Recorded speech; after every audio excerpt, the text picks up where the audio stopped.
ChatGPT said, "The sun was just setting when I pulled into the driveway of my new home, a cozy ranch-style house I had been dreaming about for years. I had just closed the deal a week earlier, and today was move-in day.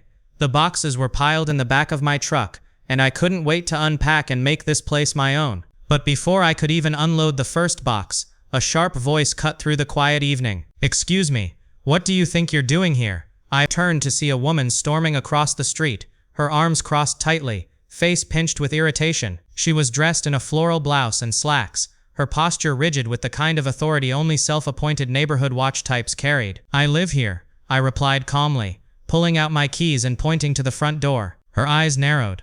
"No, you don't. This is my house. I'm the owner's wife. You're trespassing." I blinked in disbelief. "The owner's wife? Ma'am, I think you're mistaken. I bought this house last week. I've got the paperwork and the keys to prove it." But she wasn't having it. She marched right up the driveway, pointing her finger at me as if she were a police officer. "Don't play games with me. I know who you are. Just another lowlife trying to squat in homes you can't afford. The real owner is my husband, and if you don't leave this instant, I'm calling the HOA and the police." I couldn't help but chuckle. "Well, call whoever you want, but this deed right here," I said, pulling the folder from my glove box, "says otherwise." The color drained from her face as she scanned the official documents. Her voice faltered.